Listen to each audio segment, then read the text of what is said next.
Mr. Malema, thank you for your time. Let's start with the current international issues. The war in Ukraine, almost 2 months, and it looks like we are not about to see any ceasefire. What is your reaction? Well, I think we are almost at the tail end because they say the negotiations are promising and Russia was going to be scaling down because it looks like there are some concessions being made by Ukraine. We appreciate the fact that Russia did not take the American approach when it comes to war, of just going to flatten other people's countries. Russia took long because the Ukraine armed forces were using civilians and civilian residences to attack from those areas. And Putin has given a very clear instruction. He does not want civilians as casualties, but they compromise them by making them human shields. And because they don't want to attack or kill as many as possible civilians, they had to take a long route, hence why we are where we are now. But people have died. We saw people crossing the borders.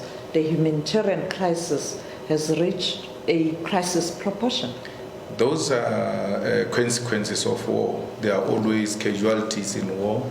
It is a very unacceptable and unfortunate situation. But all of this should be blamed and put right on the table of the president of Ukraine, who consistently thought this was a platform for social media shining. But this, we're talking about lives of people. These concessions that they are about to make could have been made much more earlier, and we could have avoided the killing of innocent people.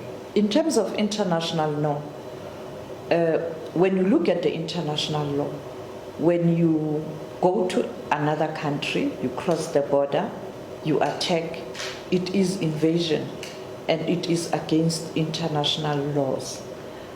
Why are you adamant that Russia had a right to do so when it was a clear violation of international laws? Well, Russia had the right to defend itself. If Ukraine was allowing the enemy forces to expand their territory to a point where Russia felt threatened, it had all the right to defend itself. Because in as much as Ukraine has got the right to make its own decisions, but your rights should not be threatening to other countries' rights. The expanding to the east by the NATO forces and establishment of army bases close to the borders of Russia was a direct threat to Russia, and it had to defend itself. Had NATO and Ukraine respected the fact that such move would cause serious problems, they would have avoided it. The way forward, you talking about, it looks like a solution will be found and Yes. there is going to be a ceasefire. Do you think the ceasefire, should they agree on a permanent ceasefire, it will hold? It should hold because Putin is a man of his own words, and then whoever comes in Ukraine and the NATO forces should always avoid this temptation to want to expand their military presence towards the east and closer to the Russian borders. If we respect that, then there will be peace, and America itself should withdraw its armed forces in other regions, like it has here in Southern Africa, going around all over the world, undermining the sovereignty of other people's countries and their security, wanting to turn the whole globe into an American village. We should not allow that. It is America and the NATO forces who must respect the international laws and avoid anything else that threatens the world peace. Let's get here at home now in terms of the continent. Yes. The issue of Africa and Pan-Africanism, you have been very vocal that Africa must be one. But there are people who are saying, in terms of the current situation, that is impossible. we are actually in a much, much more better position than we were when we were one. Because we were one at some point, and then colonizers decided to divide us. And at a state where we are now, where we were able to discover a lot of things, including minerals, including civilization, and a lot of equipments that were not there when we were one, makes us to be in a much more better position to go back to who we are, which is Africa, one continent. Because you can't say, also, if on the other hand, we want to decolonize the continent and come back on the other side and say we want the borders. The borders were imposed by colonizers, and therefore to say you want borders, you are perpetuating the legacy of colonialism, and it has got nothing to do with decolonizing the continent. We need to be one, because one strong currency in Africa is a threat to the dollar and threat to many other strong currencies. One united military in Africa is a threat to a lot of armies in the world, which many of them actually use Africans as mercenaries. So we've got this courage that once we've got one army and we've got our resources together and we've got our land back, the whole world will treat us as equal. The people who say we can't be one, it is those who are threatened by the unity of Africa, and they sponsor the disunity of Africa. We can't even integrate in terms of regions. Right now, you look at SADC itself, we are struggling to integrate. How can we unite at the continental level while we are struggling to strengthen the regional bodies? No, we are led by extremely incapacitated leadership in SADC. There is no one who inspires hope. There is no single individual president that you say we are looking up to. The people of our continent, especially the region of SADC, are more than willing to integrate. There are a lot of villages at the border of Swaziland, at the border of Mozambique, at the border of Lesotho, at the border of Zimbabwe, which do not have fence. They have become communities. They've become one. How do you have a gate without a fence? We've made mockery of the whole thing. The fence has collapsed. The people have come together and have embraced each other. We need to provide leadership. We're not doing that. We're drinking the water of Lesotho. We're being told here that the Lesotho people must go back. Let's put them in a bus now. When they arrive in Lesotho, they're going to switch off the tap. You will not have water and you will regret this myopic decision. Limpopo is calling on Zimbabwe to give it water. Most of the domestic workers that we find today in our homes are Lesotho-speaking people, because we cannot work for each other. We've been brainwashed by the whites that the work that I do for whites, I can't do for a fellow black person. People go to an extent of saying, but the same responsibilities. The Lesotho people have come in to close that vacuum. We have a problem with that. We have a crisis of artisans today. People say they own plumbing companies. It's a South African company registered by South African, but the real person who do the actual work is a Zimbabwean. Are we not going to chase away Zimbabweans today, and tomorrow all these toilets are blocked and there's no one with the capacity to unblock them? We must be aware of what we're asking for, and therefore we require leadership. Our people are more than ready. That's why even when people say to me, this will take the votes away from you, I've got no problem with it, because it's a principle. Let the votes go away from principle, but let me die with my principle intact. I'm not going to bend political principle for political expediency. I'm not going to do that. Well, looking at the resources, the country itself is struggling economically right now. Yes. And COVID-19 has caused more harm. You're talking now Ukraine war. We are going to have more challenges. How do you address the issue or genuine concerns of South Africans who are saying we are unemployed? We saw the numbers this week. We know the young people out there, they are not employed. Women out there, you look at the social system, it can't handle the challenges right now.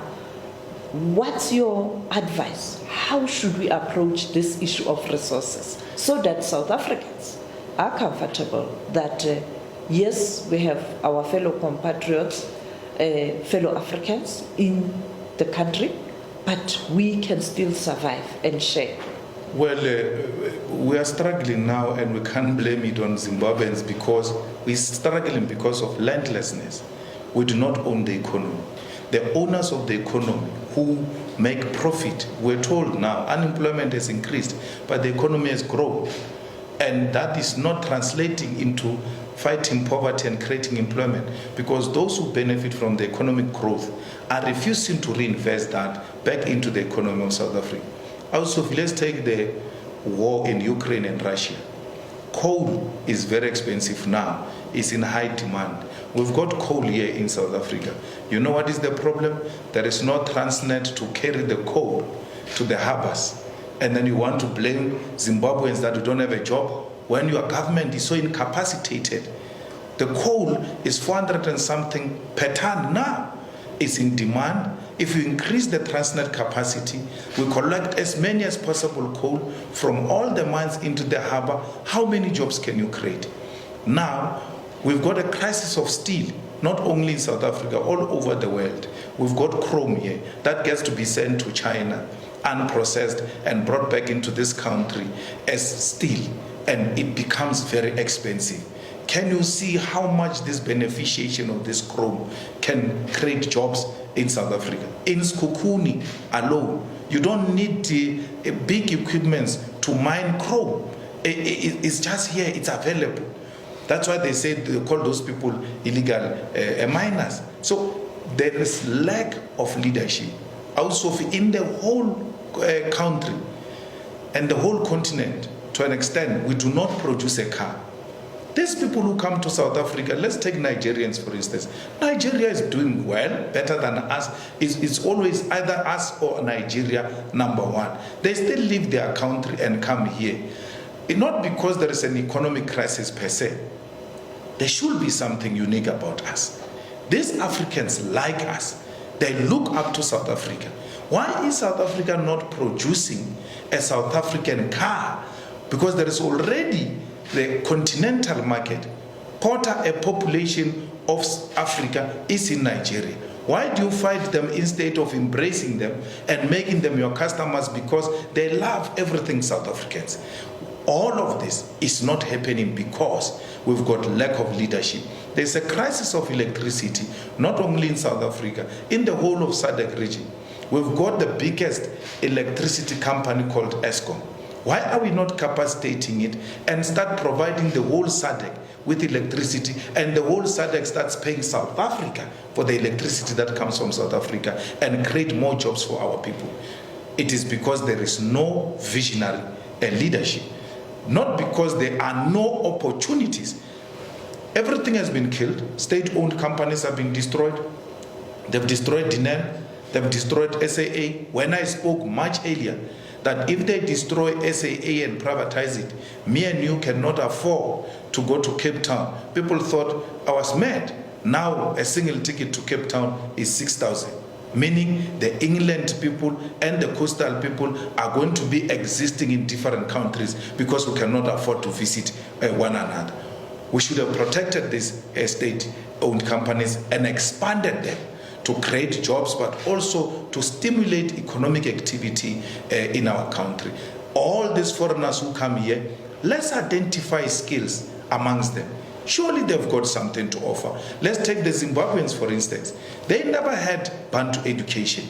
Ian Smith gave them quality education, the same as white people, because there were not enough whites to carry the economy of Zimbabwe. Are you saying amongst these Zimbabweans there's nothing that we can tap from and use that to grow our economy the same way the Americans are doing? When you are good and have something to contribute to the economy, they give you a green card. They don't chase you away. So here we just say people are illegal and all migrants must leave our country, without asking ourselves what makes our country attractive to these people and how do we maximize out of that. The criticism in recent times leveled against your party, yes, and yourself in particular, you have Operation Dudula, and supporters or people who are sympathetic to that cause are very aggrieved that you are siding with the foreign nationals, and they are going as far as saying you are protecting the alleged drug lords. What's your response Those are to small South kids. I have Africans? no time for small kids. Those are small kids with small brains, the size of a peanut. I fight real battles of the continent. I have no time for amateurs who are trying their luck using my name. I've got nothing to do. Everybody knows where I stand. I don't care what they say about me. They can make all sorts of allegations. They are arrivalist. I fought here the biggest establishment against me, and I'm not going to be threatened by small kids. Those small, I have no time for them.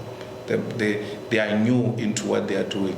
If you listen to how they speak, if you listen to the posture they take, they all imitate me. So why should I be worried by imitators? I have no time for kids. There's no principle to engage with there. I'm dealing here with principle. For the country to move forward, there has to be unity. Yes. Of South Africans, and then the region and the continent.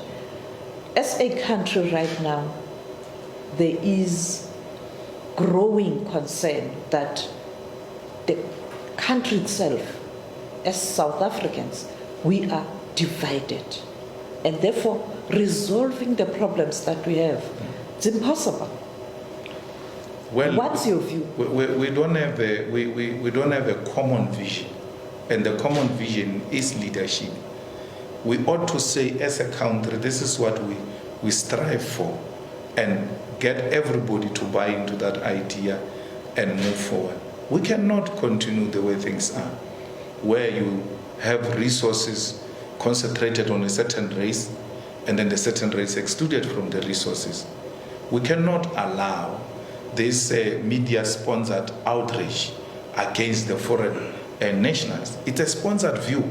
I mean, there are some TV stations where people say there were large numbers supporting these anti-foreigners. But when you look at those people, they can't even fill up a bus because it's sponsored from somewhere where the blacks, apart from being divided between white and black, we must still divide the blacks themselves so that there is no group in society that is united with a common purpose. So the principle I'm driving now, I don't care whether it's popular or not, but people should at least know what you stand for.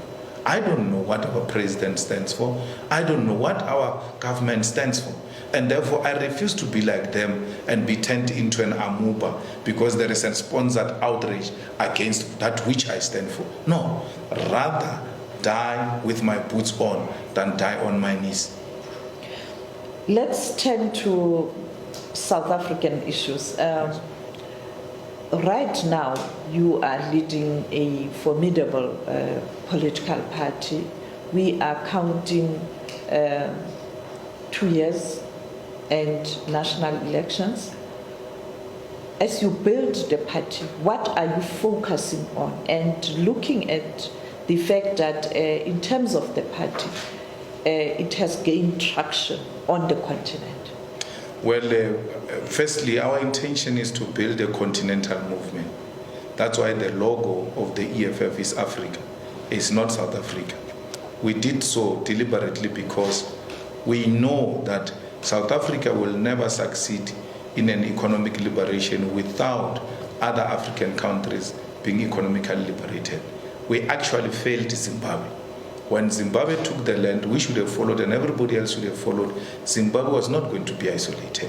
They would have come in and negotiated on how do they move forward because now we're all owning our land. The EFF's focus now is 1 million members by December. We must have quantity. Public recruitment, no one goes into anyone's house. You go and recruit publicly. Once people are recruited publicly, there must be a public induction workshop in that ward where we are going to politicize members of the EFF not because they joined because Malema must be the chairperson. They should understand the purpose. Once you workshop your members, you turn quantity into quality, and therefore you've got 1 million soldiers on the ground. Come 2024, it becomes easy for us to take Gauteng. As things stand now, Gauteng is gone in terms of the indicates of local government elections. In the previous elections, Gauteng is governed with 50.1%. There is nothing that is going to happen magically between now and 2024 which is going to turn things around. There's nothing that is going to happen magically in KwaZulu-Natal, where the ANC derived a lot of support during President Zuma. When the ANC was declining all over South Africa, it was increasing in KwaZulu-Natal. Now it's declining all over South Africa, including in KwaZulu-Natal. Now they are no longer an area where they can claim that they are growing significantly. I can tell you the EFF will be a deciding factor when it comes to 2024 if it will not be a government. The ANC is doing nothing. They are tearing each other apart every day. If you ask them what is their agenda, the ANC agenda today is step aside. They are always waiting for another member to step aside. That is what they are pursuing now. There is no agenda of poverty alleviation, of service delivery. There is an agenda of eating your own children alive. You spoke about you as EFF building a continental movement. Yes. Can you share with us your thoughts around this continental movement? What is the reason behind building this continental movement and the vision, the mission, and your expectations in terms of the outcome, finally, when you have this movement? Well, this movement is necessitated by political vacuum in the continent. We lack inspirational leadership. We lack the leadership with a political will in the continent. All of our leaders today are driven by personal accumulation and desire for power. They just enjoy presiding over their small territories and being called president or prime ministers. They hold no agenda to unite the continent, protect its minerals, and make sure that the continent is put in the world map as an equal partner to Asia, as an equal partner to Europe and America and the rest of the world. So our mission is to make sure that there is one president in Africa, there is one cabinet in Africa, there is one currency in Africa, there is one military in Africa, and there is one reserve bank for the continent. We need an African command team, highly capacitated and highly sophisticated, to deal with any form of killing of civilians in Africa, because we need to put to an end to that nonsensical act where when a person holds a different view, it's a target for assault or killing. We need inspired African solution when it comes to peace and economic development of our continent. We need the land of Africa, both under Francophones and Anglophones, owned by the people of Africa, and stopping to see each other through the eyes of our colonizers. That's all what we want as the EFF. We are a younger generation, we are an inspired generation, and we are no longer our parents, and they must stop treating us the same way they treated our parents. Kwame Nkrumah, Gaddafi, both couldn't get their wish true in terms of building this one Africa. It's impossible. It is not, because we are inspired by them. I think Kwame Nkrumah inspired a lot of African movements and organizations, although their outcomes were not what he would have required, but something came out of his effort. The brother leader was necessarily killed for that, because if you look at Libya, it was one of the most successful countries, despite the fact that there will be questions about the leadership style. We cannot define democracy according to how America and Europe wants us to define it. We must define it according to how it works for us. So the Libyans were organized the way they were organized, and they were prosperous. Look, today the NATO forces, together with America, they've destroyed a potential African country, which should have inspired many other countries. We shouldn't say we can't do anything because those who came before us have failed to do so. I mean, Mandela himself, before him, there were lots of presidents of the ANC who never saw the day of democracy. But inspired by their efforts, he himself continued to fight and ushered us into a democratic dispensation in 1994. We thank him for that, and we thank those who came before him. In the same way, we thank Nkrumah, and we thank Gaddafi, we thank Mugabe and President Mandela and O.R. Tambo for having inspired us to continue their legacy. President Mandela knew very well in 1994 when he took over that it's not yet Uhuru. That's why he said to all of us, "Aluta continue." If he knew that was the end of the struggle, he would have said, "Aluta continue." So we are inspired by his words that the struggle continues, and we're continuing that struggle. To achieve this, by now you should have been in contact or interacting with the leadership on the continent. Are you doing that? We are. If you are, can you share with us? We are. I mean, in the SADC itself, I don't think there is a single country without the presence of the EFF. I mean, we also even have members of parliament in Namibia. We are contesting elections in Lesotho. We've got EFF in Swaziland championing and leading the unrest in Swaziland. We are in Nigeria. We are in Ghana. We are in many other countries of the continent. Because it's a new idea, we shouldn't rush it. We should make sure that we dig a solid foundation for this movement to carry the whole continent. To South Africans, your message who are worried that much as they were looking up to you, particularly the young people, to perhaps fight for their interests. And we know it's simple issues around unemployment, who are now perhaps saying, but it looks like Julius Malema doesn't care about South Africans based on what has transpired in recent times. What is your message? Well, they know, the young people of South Africa, that Julius Malema cares for them and the EFF cares for them.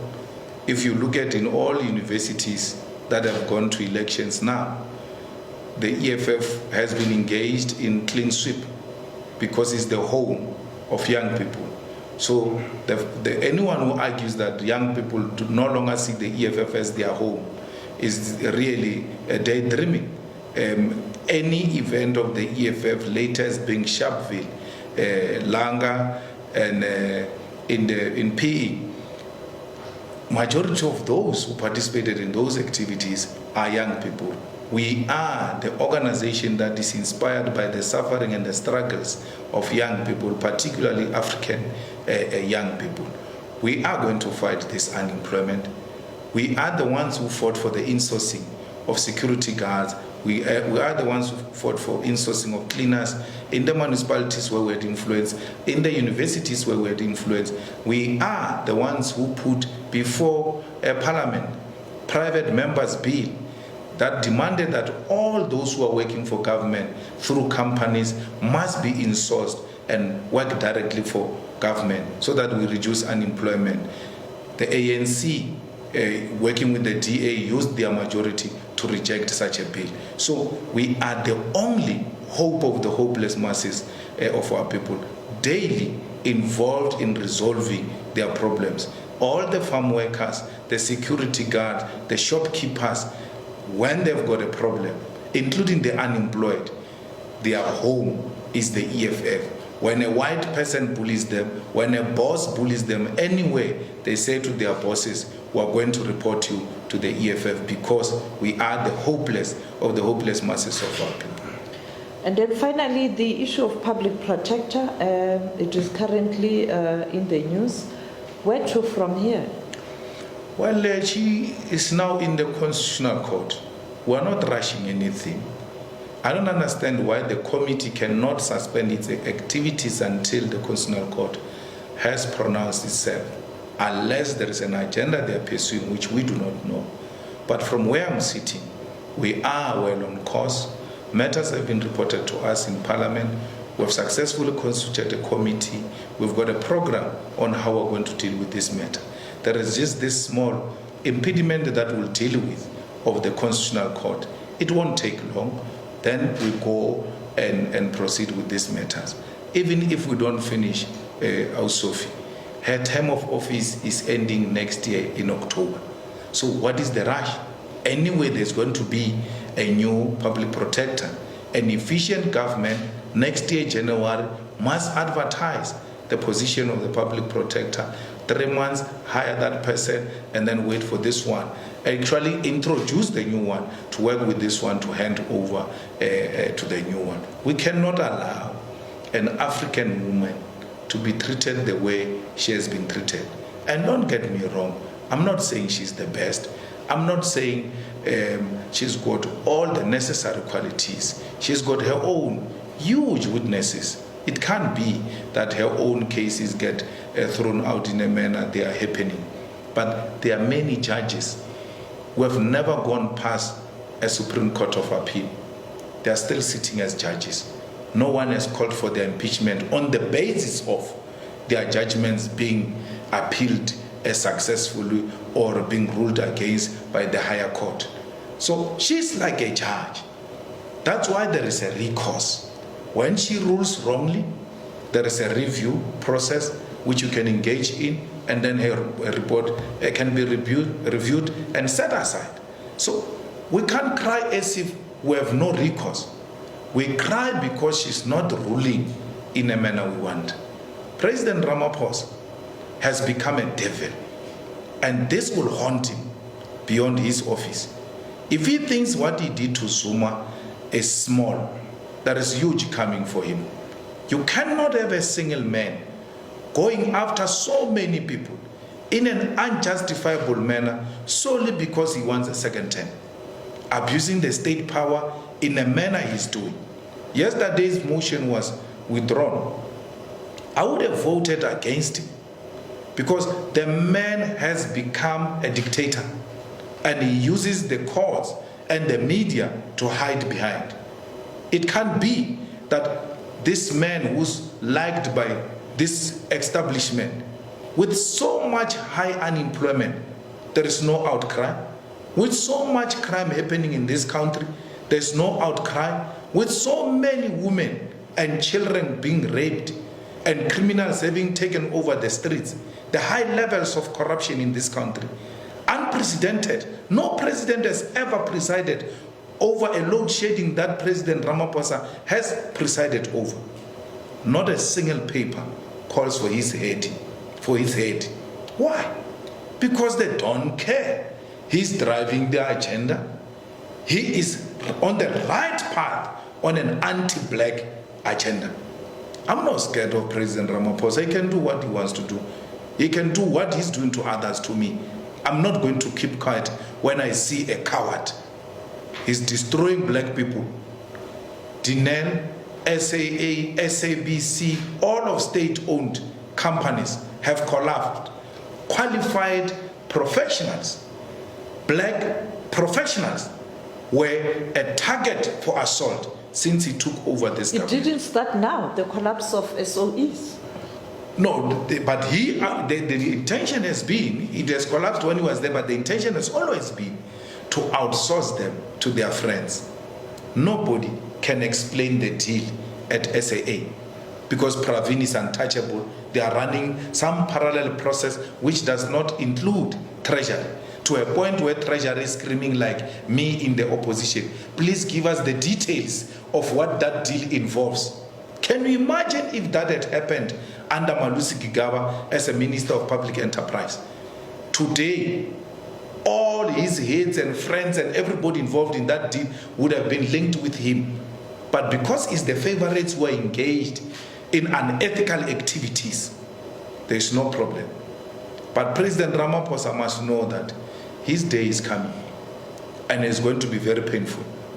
You must never allow them to turn you against your own. Because when your own come to a point where they can stand on their feet, there will be nowhere to defend you. Thank you. Thank you very much.